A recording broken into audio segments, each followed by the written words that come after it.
Assalamualaikum warahmatullahi wabarakatuh. Di sini saya akan menjelaskan tentang 10 kesalahan penggunaan bahasa Indonesia yang sering kita jumpai. Yang pertama, sebagai penutur asli bahasa Indonesia yang dibesarkan dengan bahasa Indonesia dan bersekolah menggunakan bahasa Indonesia, tidak menjamin bahasa Indonesia kita bersih dari segala kesalahan. Misalnya saja kesalahan-kesalahan penggunaan bahasa Indonesia yang sering kita jumpai di tempat umum ini. Mulai dari kesalahan gramatikal seperti tidak tepatnya imbuhan, kesalahan ejaan, hingga kesalahan diksi yang membuat artinya melenceng dari makna yang diharapkan. Semuanya terangkum dalam 10 gambar berikut ini. Yang pertama, setelah kencing harap disiram.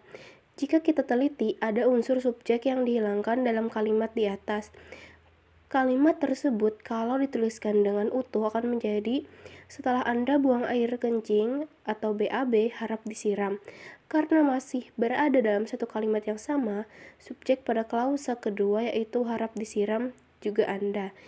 Jadi, arti yang sesungguhnya dari kalimat di atas adalah harap siram orang yang telah buang air. Padahal yang dimaksud bukanlah demikian. Bisa-bisa orang itu marah nantinya. Untuk pembetulan yang benar adalah mohon siram kloset setelah Anda buang air. Yang kedua, di sini ada jual gas 3 kg. Sekilas terlihat tidak ada yang salah dengan kalimat di atas. Tetapi jika kita teliti lagi dengan kajian sintaksis, maka kita akan melihat suatu kejanggalan, yaitu adanya subjek yang tidak tepat. Di sini seolah-olah berfungsi sebagai subjek dengan kata jual sebagai predikat dan gas 3 kg sebagai objek. Padahal yang benar adalah tersedia gas 3 kg di sini. Yang ketiga, beli 2 dapat 1. Siapa yang ingin beli 2 barang tetapi hanya dapat 1? Padahal yang dimaksud adalah jika membeli 2 barang, maka akan mendapatkan bonus 1 barang lagi secara gratis. Terkadang ada pula yang mengganti diksinya menjadi beli 2 gratis 1. Tetapi itu pun sebenarnya masih ambigu, sebab beli 2 gratis 1 juga bisa ditafsirkan membeli 2 barang, tetapi salah satunya digratiskan. Kalau memang benar-benar beli 2 tapi dapat 1, rugi dong ya. Nah, untuk pembetulannya yaitu beli 2 dapat 3. Yang keempat, toko Mas Ismoyo. Tanpa melihat gambar di atas, mungkin kamu akan bertanya-tanya, memangnya Mas Ismoyo punya toko apa? Dalam KBBI, kata emas memiliki 2 arti. Yang pertama berarti emas, sedangkan yang kedua berarti kata sapaan untuk saudara laki-laki yang lebih tua. Untuk menghindari keambiguan, kata emas sepertinya lebih cocok digunakan daripada kata mas. Menurut kamu bagaimana nih? Nah, untuk pembetulannya yaitu toko emas Ismoyo. Yang kelima, fotokopi. Fotokopi atau fotokopi, keduanya sama-sama benar. Perbedaannya adalah kata photocopy merupakan kata dalam bahasa Inggris, sedangkan fotokopi adalah serapannya dalam bahasa Indonesia.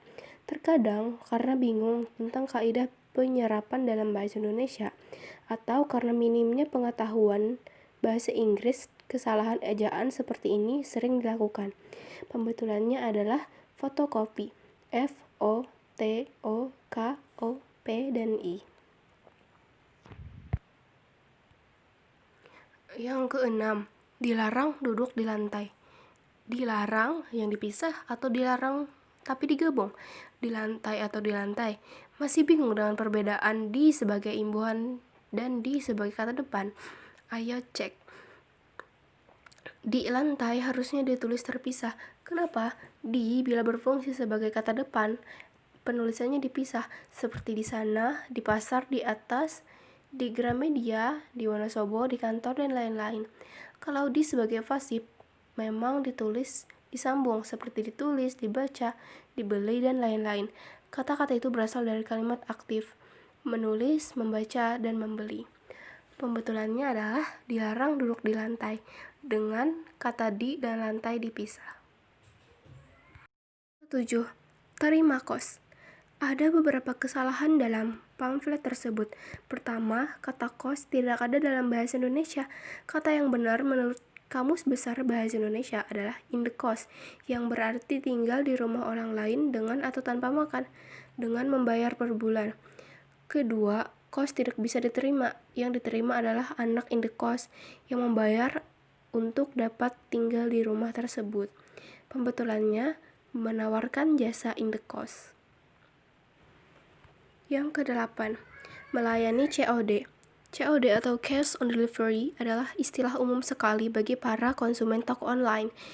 Sering terlihat di banner di jalan raya yang mengiklankan toko online kenamaan dengan tulisan "Kami melayani COD". Padahal yang dilayani sebenarnya bukan COD, karena COD tidak bisa dilayani. Yang sebenarnya dilayani adalah konsumen yang ingin pembayaran dilakukan pada saat barang diterima. Pembetulan yaitu menawarkan layanan COD. 9 adalah dikontrakan. Dikontrakan dipisah, dikontrakan digabung, atau dikontrakan dengan double K.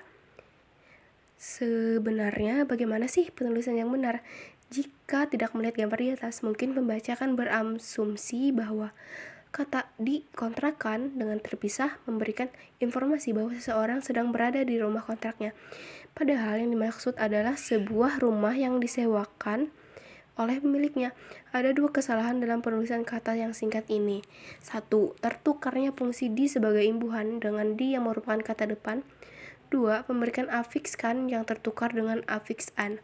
Pembetulannya adalah dikontrakan, digabung, dan dengan double K. Terakhir, mie ayam Jakarta. Nah, semua orang sudah terbiasa dengan kata mie sehingga tidak sadar bahwa mie sebenarnya bukanlah kata yang baku. Penulisan sesuai dengan Kamus Besar Bahasa Indonesia adalah mie tanpa huruf E. Kalau benar-benar dicari dalam KBBI, kita akan masih menemukan kata mie sih, tetapi hasil yang ditemukan adalah sebagai berikut. Mie, bentuk tidak baku dari mie. Dalam bahasa Indonesia tidak dikenal diftong IE. Diftong yang ada dalam bahasa Indonesia hanyalah AI, AU, dan OI.